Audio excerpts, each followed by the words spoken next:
BPSC TRE 3.0 में आपकी school में पोस्टिंग किस आधार पर होगी, इसी के बारे में अपने इस वीडियो में हम चर्चा करने वाले हैं। आप सभी का बहुत बहुत स्वागत है महेश एकेडमी यूट्यूब चैनल पर। नए हैं तो चैनल को सब्सक्राइब ज़रूर करिएगा, बाकियों तक भी इस वीडियो को शेयर ज़रूर करें जिससे कि उनकी भी सहायता होती रहे। यहाँ पर आपके काउंसलिंग से संबंधित कई सारे वीडियोस हमने बनाए हुए हैं। प्लेलिस्ट आपको बीपीएससी टीआरई 3 काउंसलिंग 2024 नाम की मिल जाएगी। 20 से 25 वीडियोस हैं अलग अलग आपके कंसर्न पर, जो भी प्रॉब्लम सही हैं तो आप वहाँ पर जाकर के उसे देख सकते हैं। कोई और सवाल है तो कमेंट में मेंशन करिएगा, लिखिएगा ज़रूर। यहाँ पर एक वीडियो में ऑलरेडी हम बता चुके हैं स्कूल में पोस्टिंग आपकी कैसे होती है। मार्क्स की बात करें, मेरिट की बात करें, किस आधार पर पोस्टिंग होती है, रैंडमाइजेशन के बारे में भी हमने चर्चा की।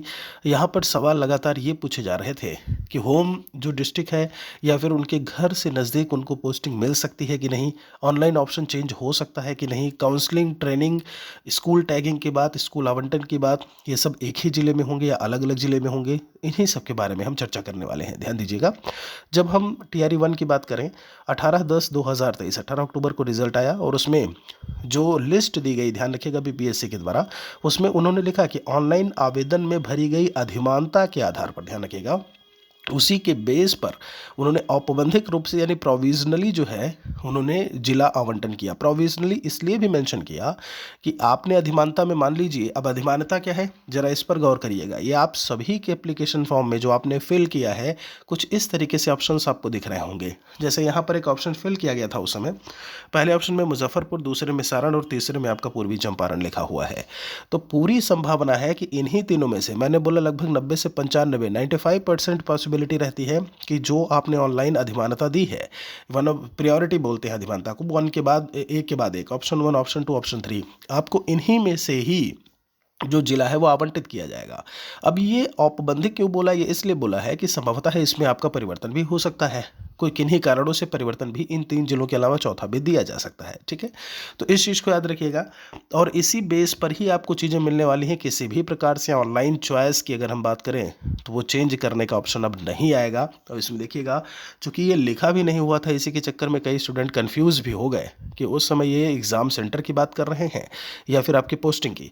तो योर डिस्ट्रिक्ट प्रायोरिटी केवल इतना लिख दिया और उसके बाद आपसे डिस्ट्रिक्ट प्रायोरिटी ले ली। अब जरा यहाँ पर गौर करिएगा, मैं आपको बता दूँ, काउंसलिंग जो ये आपका औपबंधिक रूप से आवंटित जिला होगा ना, पूरी लिस्ट जारी होगी। जैसे टीआरई 1 में 995 पेज की लिस्ट थी, उसी में आपको जो है वो देखने को मिला। मैं आपको बता दूं, उस पेज की अगर बात की जाए तो सीरियल नंबर जो 20,000 25,000 सीरियल नंबर पर थे, उन्हें भी पहला जिला ही उनका मिल गया है।